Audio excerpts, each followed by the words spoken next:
यार जो कि आज आधी रात को लागू हो रहा है और इससे जो दोनों देशों के बीच के संबंध, भारत और बांग्लादेश के संबंध और दोनों देशों के बीच जो सीमा पर रह रहे 50,000 लोग हैं, उनकी ज़िंदगी कैसे बदलेगी, कैसे सब कुछ यहाँ का इस पूरे क्षेत्र की राजनीति और कूटनीति बदल गई, इसी पर चर्चा करने के लिए हमारे साथ स्टूडियो में जुड़े हैं शिवशंकर मुखर्जी, भारत के पूर्व सीनियर डिप्लोमेट। बहुत बहुत शुक्रिया शिवशंकर मुखर्जी साहब आपका। शिवशंकर मुखर्जी साहब, आपका एक लंबा अनुभव है, एक लंबा करियर है डिप्लोमेट के रूप में जी। इस तरह की जो चीज़ है, कूटनीति कैसे लोगों की ज़िंदगी बदल सकती है, ऐसा दिल छूने वाला वाकया कोई और आपको याद आता है कि इतना बड़ा वाकया कि 50,000 लोग जो कि आज तक जिनकी नागरिकता ही डिफाइन नहीं थी, आज उनकी ज़िंदगी बदलने जा रही है? बिल्कुल सही कहा आपने। ऑफ द कफ तो मैं नहीं कह सकता, लेकिन ऐसे सिचुएशंस दुनिया में काफ़ी हुए होंगे। इस समय तो बहुत ही हर्ष की बात है ये कि नंबर वन, ये जो तकरीबन 50,000 लोग जो हैं, जो बिल्कुल स्टेटलेस थे, सिर्फ ये नहीं कि गलत जगह पे फंस गए थे जी। कोई स्टेट नहीं था उनका कोई रखवाला नहीं था, कोई स्टेट नहीं था। तो 68 साल के बाद उनको जो ये एक नया जीवन मिला है और अगले जनरेशन्स को जो एक स्टेट का एक अम्ब्रेला मिला है, एक छतरी मिली है, तो ये तो बहुत ही खुशी की बात है। उससे वो तो सबसे अहम चीज़ है ही, लेकिन अगर राजनीति के हिसाब से एक बहुत ही अहम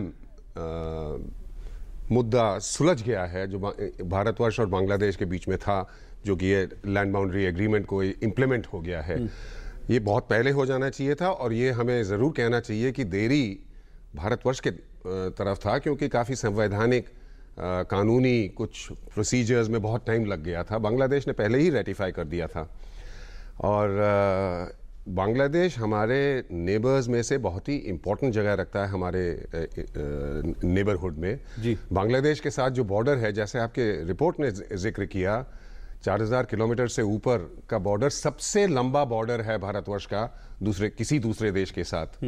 बहुत मुद्दे हैं इंडिया और बांग्लादेश में, कुछ जो बहुत अच्छी तरह चल रहे हैं और कुछ जो आगे जाकर सुलझाना पड़ेगा। पर जैसे अभी हम प्रधानमंत्री को सुन रहे थे, प्रधानमंत्री ने कहा कि ये सिर्फ लैंड के अदला बदली का मामला नहीं, दिलों को जोड़ने वाला हुआ है। तो आपको लगता है भारत और बांग्लादेश के रिश्तों में कैसे ये एग्रीमेंट जो है इंपॉर्टेंट रोल प्ले करेगा अगर आगे फ्यूचर कोर्स देखें? बिल्कुल सही उन्होंने दोहराया, दिलों को जोड़ने के लिए पढ़िए रिश्तों को जोड़ना। इंटरनेशनल हमारे जो रिलेशंस है बांग्लादेश के साथ, इस पे कुछ सालों से आप सभी ने नोटिस किया है कि शेख हसीना का जो सरकार है, उन्होंने काफ़ी कदम लिए हैं भारत के साथ बहुत रिस्पॉन्सिबल और अच्छे रिश्ते करने के लिए, और भारत ने भी उनके हर कदम के साथ कदम मिलाया है।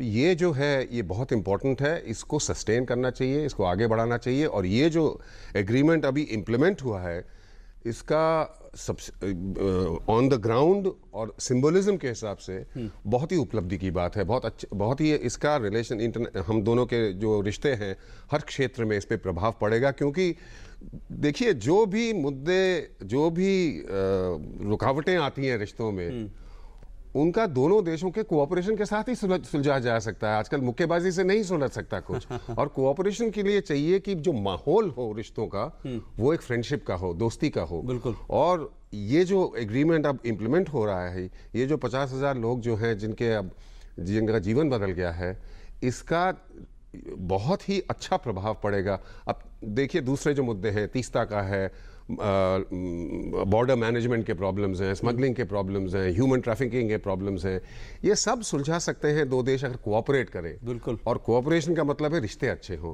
तो ये तो बहुत ही इंपॉर्टेंट डेवलपमेंट। लेकिन एक बात है कि शिवशंकर साहब, जैसे कि 68 साल से ये मामला लटका हुआ था, अभी इसको इम्प्लीमेंट होने में 11 महीने लग रहे हैं और इसमें भी कई सारी प्रक्रियाएं होनी बाकी हैं।